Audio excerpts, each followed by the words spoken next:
గెలుస్తారు ఇక్కడ మల్కాజిగిరిలో? మల్కాజిగిరిలో ఈటల రాజేందర్, నా పేరు గెల్లు రాజేందర్ యాదవ్. నేను టీఆర్ఎస్లోకి వెళ్ళి ఏ పార్టీలో కూడా లేను. కేవలం ఈటల రాజేందర్ అభిమానుని. నేను ఈటల రాజేందర్ అభిమానుని. రెండొకటి ఏంటంటే ఈటలకు బీసీ నాయకుడు రేవంత్ రెడ్డి కూడా వచ్చిండు, మల్కాజిగిరి ప్రజలు చూసిర్రు. మల్లారెడ్డి వచ్చిండు, ఏం సంపాదించుకోడో ఏమవుతుందో ఇలా ప్రజలకు అందరూ తెలుసు.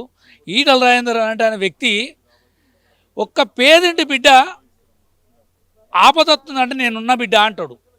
పేదింటి బిడ్డకు నాకు కడుపు నొత్తుందంటే నేనున్న బిడ్డ అంటాడు. పేదింటి బిడ్డ నేను పెళ్ళి లేలేము అన్న అంటే సోడో తవిడో ఇచ్చి పెళ్ళికి సాయం చేసే బిడ్డ. ఇవాళ 16 మంది క్యాబినెట్ మంత్రుల కేసీఆర్ బీఆర్ఎస్ క్యాబినెట్లో 16 మంది క్యాబినెట్లో ఒక్క ఈటల రాజేందర్ ఒక్కడే. డాక్టర్లు కూడా భయపడలే, పేషెంట్లు ముట్టుకోనికి డాక్టర్లు కూడా భయపడరు, నర్సులు కూడా భయపడరు. ఆ బిడ్డ హాస్పిటల్లో సాగు బతుకులు ఉంటే నేనున్న బిడ్డ అని పోయి వాళ్ళ స్కిట్ వేసుకొని వాళ్ళని పలకరించి డాక్టర్ల ముందు వాళ్ళ ఆత్మధైర్యం నింపి ఆ పిల్లలకు కానీ, ఆ డాక్టర్లకు కానీ, ఆ నర్సులకు కానీ ఆత్మధైర్యం నింపి వాళ్ళని కాపాడిన బిడ్డ ఈటల. ఈరోజు ఈటల ఎవరికి ఆపద వచ్చినా నేను కూడా అందరిలాగా వండుకోను. మంచిలు ఇచ్చే పరిస్థితి లేదు, మనిషికి మనిషి ముట్టుకునే పరిస్థితి లేదు, ఎవరు కూడా ముట్టుకునే పరిస్థితి లేదు. ఇలా కేసీఆర్ కుటుంబము నేను పెడితేనే బొమ్మ, నా పక్కన బొమ్మ పెట్టుకుంటేనే ఈటల రాజేందర్తో పెద్ద అని అన్నావు. ఏమైందిరా నీ బొమ్మ? నీ బిడ్డ ఎందుకు ఓడిపోయింది? నువ్వు ఎందుకు ఓడిపోయినావు? ఇక్కడ నీ బొమ్మ పెట్టుకొని కలిసినావుగా. ఇలా అందరు 189 మంది ఎమ్మెల్యేలు ఉంటే 12 మందిని సంతల గొర్రెను కొన్నావు కాంగ్రెస్ వాళ్ళని. ఇక నా ఎమ్మెల్యేలు పోతే ఇది చట్టవిధర్మం, ఇది అధర్మం. నేను మళ్ళీ ఒక్కొక్క మాట అంటాడు, బూత్ మాటలు మాట్లాడతారా ముఖ్యమంత్రి అంటాడు. అరే ఈ బూత్ మాటలు నేర్పడే ఈ దైత్రుడయ్యా. తెలంగాణలో సంస్కృతి అంతా జడగొట్టాడే ఈ కేసీఆర్. ఈయన బిడ్డేమో లిక్కర్ దందా, వీడేమో భూముల దందా, వీడి అల్లుడు వీడేమో లీకర్ దందా. లిక్కర్, బ్రోకర్, లీకర్, వీళ్ళ కుటుంబమే కేసీఆర్ కుటుంబమే. ఒక బ్రోకర్ కుటుంబం, లీకర్ కుటుంబం, లిక్కర్ కుటుంబం. మనకి ఎప్పుడు కూడా ఇక మన మీడియా వాళ్ళు కూడా కేసీఆర్ గురించి కానీ, కవిత గురించి కానీ, హరిజన్ వాళ్ళు ఓడిసిన ముల్ల తెలంగాణలో పార్టీ భూస్థాపం అవుతుంది. 2 పార్టీలు ఉంటాయి, ఏ పార్టీ కూడా ఉండదుగా.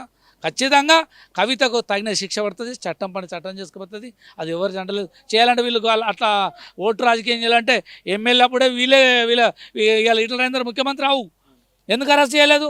చట్టానికి సరైన ఆధారం దొరకాలి కదా. చట్టానికి ఆధారం దొరకంది తీసుకుపోయి గుంజేస్తే మళ్ళీ బెయిల్ ఎందుకో నామకం వస్తే గుంజుకపోయారు అని లేచిర్రు. వీళ్ళు ఓట్ల గురించి మళ్ళీ ఇడిచిపెట్టిర్రు అని అదొక పేరు అని. మోడీ కానీ ఎవరు కానీ ఎవరు చట్టం పని చట్టం చేసుకుంటుంది. అది ఎవరికి సంబంధం లేదు. ఈడీ మోడీ వస్తుంది, ఫస్ట్ మోడీ వస్తుంది కనుక ఈడీ వస్తుంది. కానీ మరి అట్లాంటి రాహుల్ గాంధీ ఎందుకున్నాడు? ప్రధాన ప్రతిపక్షం వాళ్ళు కదా దేశంలో. వాళ్ళని చేయవచ్చు కదా, ఎందుకు చేయలేదు? వీడ కేసీఆర్ పెద్ద పీకుడు కాడా? వీడో పెద్ద దొంగ. ఒక రాష్ట్రంలో చిన్న పీసు దేశంలో ఈయన పెట్టుకుంటే ఆయనకేమవుతుంది? ఆయనకే విలువ తక్కువ. ఖచ్చితంగా కేసీఆర్ కుటుంబానికి ఇది ప్రారంభమే. ఖచ్చితంగా మళ్ళా ఇంకా చాలామందికి హరీష్ పోతాడు, కేటీఆర్ పోతాడు. కేసీఆర్ పామవదల నవసి కాళ్ళరెక్కలు పడిపోయే స్థితి కూడా వస్తుంది. ఖచ్చితంగా కేసీఆర్ కుటుంబానికి స్టార్టింగ్ అంతే. ఇది ఇంకా ఉన్నది తెలియజేసి బీజేపీ వాళ్ళు కానీ ఎవరు కానీ ఎవరో చేస్తే కేసీఆర్ అది వేయింది ఇది అయింది అన్నది తప్పు, శుద్ధ తప్పు. అది ఖచ్చితంగా ఈటల రాజేందర్ గెలుతాడు, 1,00,000 మెజార్టీతో కొడుతుండు. బీసీ నాయకుడు, పేదల నాయకుడు. ఏ బిడ్డ కాపుతున్నా, ఎవరు కాపుతున్నా నేనున్న తల్లి అంటాడు, నేనున్న బిడ్డ అంటాడు. అసలు నాయకుడిని ఖచ్చితంగా మేము గెలిపించుకుంటాం. మేము పార్లమెంట్ పంపుతాం, సెంట్రల్ మినిస్టర్ ఖచ్చితంగా అవుతాడు. ఈటల రాజేందర్ వస్తాడు, పేదలకు సేవ చేస్తాడు. జై ఈటల, జై తెలంగాణ.